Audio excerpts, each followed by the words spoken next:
Welcome back to part 5 of the subject of the Road to Revelation chapter 6 verse 6 by Frank Dimora. And I'm discussing today about the price of food, how it's rising across the globe, some of the circumstances that are bringing about the prices of food going up.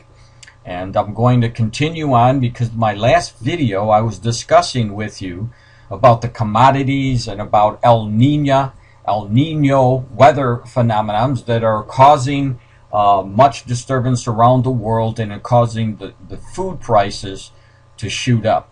So I'm going to show you this one video here that will give you more information about the food prices going up, also what it's done with the commodities, and you'll understand more through the Fox News here.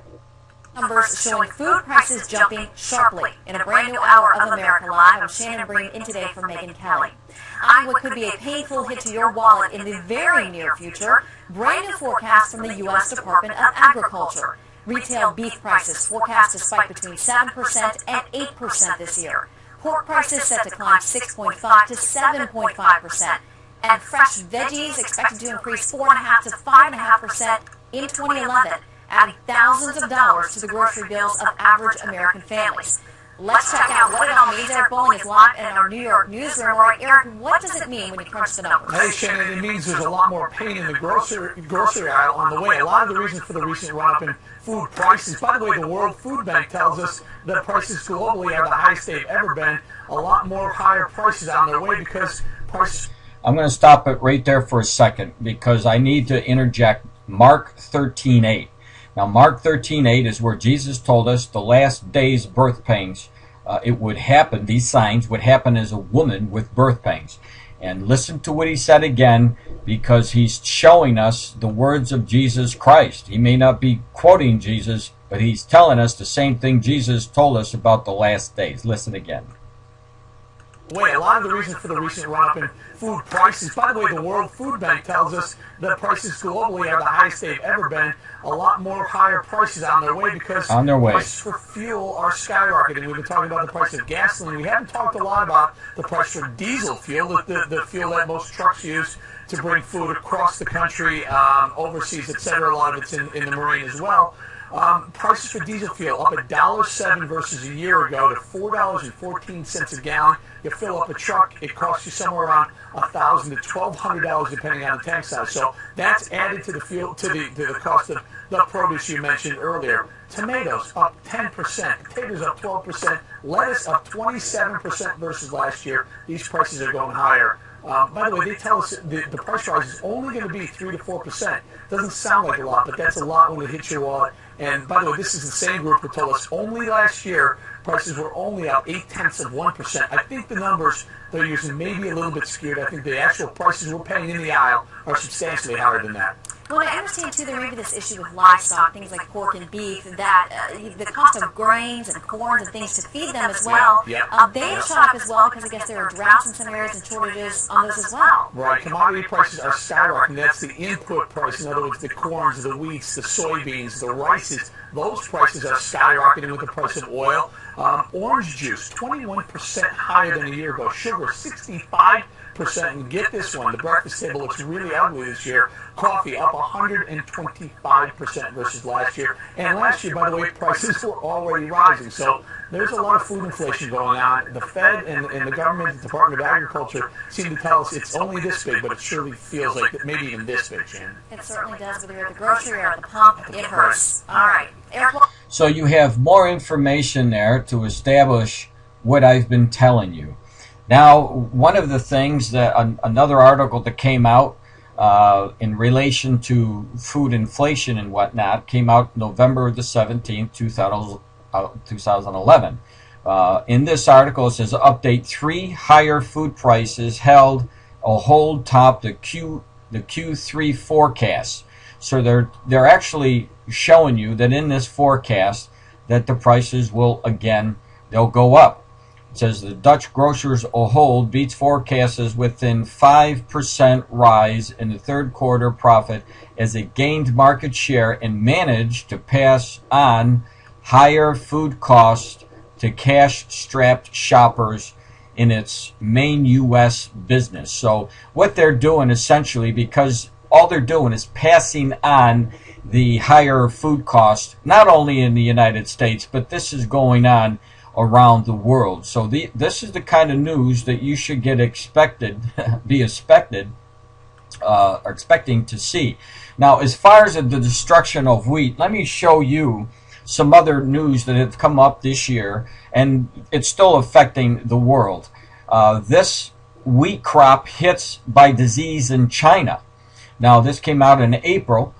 China's wheat crop is suffering from a serious outbreak of disease. Remember, the Lord told us in Matthew 24, chapter 24, and also in Luke chapter 21, in Mark chapter 13, about disease that would come in the last days. Well, it's not just disease for people, but it's also going to be the diseases that wipe out crops. And there is a major disease that is wiping out the wheat crop at the present time. So this outbreak of disease and spread of pests this year due to the dry spring, the Ministry of Agriculture said. Now, keep in mind, we just talked about La Nina conditions, and China has been suffering from this La Nina conditions. This is one of the reasons why I wanted to bring it out, because we're tying in now not only the price of food going up, but why they're going up. And in this case, it has to do with disease. So let me move on again. Now, this is a very interesting article, and it's going to show you the global crop damage. There's a timeline all over the world and what's been happening. And keep in the back of your mind here, Revelation 6:6, and especially when he talks about the wheat and the barley. And we know that it's going to be majority of the food during the tribulation is going to get wiped out.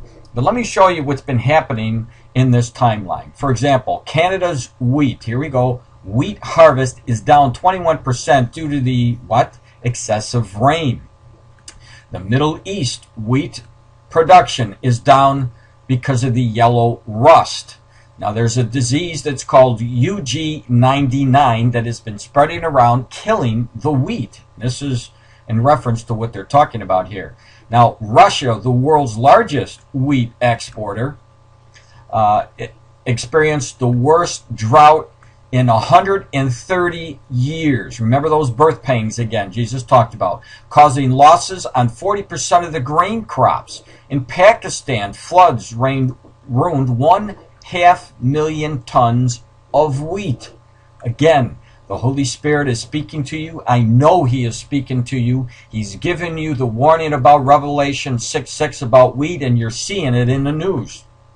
December 2010, Florida, USA, Tampa had 60% loss in the strawberry crop. And it goes on, we're going back. I'm going to skip the harvest in this area about the corn, because I want to get to what happened in Australia here, because this is important. South Australia's wheat crop was damaged by heavy rains and flooding. And again, Australia is one of the leading nations for wheat.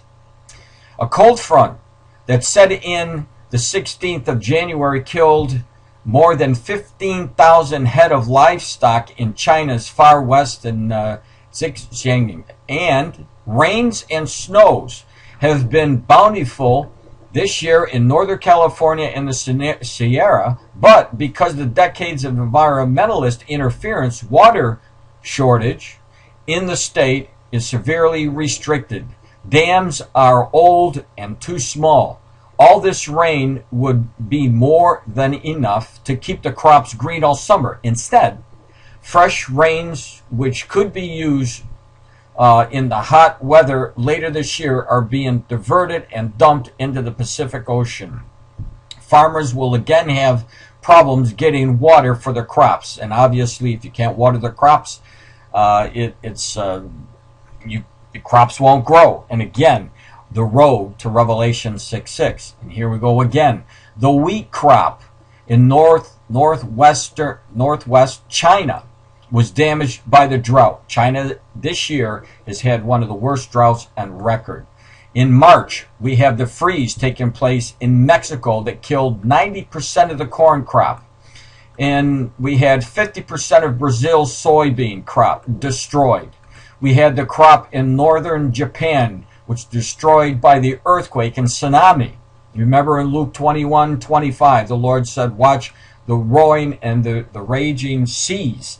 And we see that the seas and the waves took out most of the crops after that earthquake came. In Texas, again, the worst drought in Texas in 40 years. And the drought is still going on. And so we see high winds and heat cause massive losses in what? The wheat crop.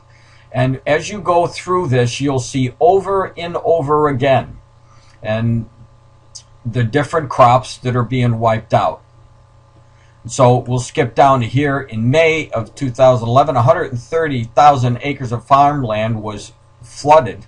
The Mississippi River flooded there, and it was the worst flooding in U.S. history. Again, signs of those birth pangs. And it says affecting 8 states and covering vast sections of the U.S. Farm Belt. So we're seeing that much of the area is being destroyed by these weird weather patterns. Now here's another one. The U.K. has been under what? They've been under a drought. And wheat is down 40%. Again, reflecting back to Revelation 6:6, where the Lord shows us what's going to happen with the wheat. Now, the French European's biggest producer of wheat, guess what? Has been hit by the worst droughts. Now, they're the worst droughts in 100 years. Again, reflections of the last days, the signs of those birth pains. So as I said, you can continue going down. Africa is experiencing the worst drought in 60 years, and especially in Somalia and Ethiopia and Kenya. And 10 million people are at risk of starvation. You've seen some of this news in my previous 4 videos. Now, 3.2 million in Ethiopia, 3.5 million in Kenya, 2.5 million in Kenya, and 600,000 in Uganda. And of course, Bolivia has experienced one of the worst snowstorms in 20 years. Farmers has lost their crops, and more than 50,000 llamas and alpacas are without food, and after their pastures were covered with a thick layer of snow. This is it. We're in the birth pains. And I pray that you can see it, because we are already there. Now, let me ask you this. If you see all of these signs coming to play, if you see everything that I've shown you in all of these videos, video 1, 2, 3, 4, and now the video that is coming, please understand this. The black horse and the rider on this horse that holds the scales, we're already seeing the beginning signs of this prophecy. We're not in the tribulation yet, but we're seeing the road that is going to propel the entire world into this figure that Jesus Christ has shown us in his book, the book of Revelation. Now I would ask you with all of my heart to give your life over to Jesus Christ, because he is the only one that will be able to help you and to give you peace, and peace in a world that is falling apart. I pray and ask you today that you would receive Jesus Christ, so you'll bypass the black horse and the rider that holds the scales, that will either say that you'll have enough to eat or you won't have enough to eat. I promise you this. This horse and this rider is death. It's leading to death and destruction during the tribulation. And the horse that is the white horse that the King of Kings will be riding back on, he will be riding back at the end of the tribulation. And if you accept Jesus Christ today, it's his promise that when he comes back, you will be riding with Jesus Christ, coming back to earth with him. You will not partake of the tribulation. May the Lord give you his wisdom and show you the Lamb of God, and you need to receive that Lamb's blood today. Thank you.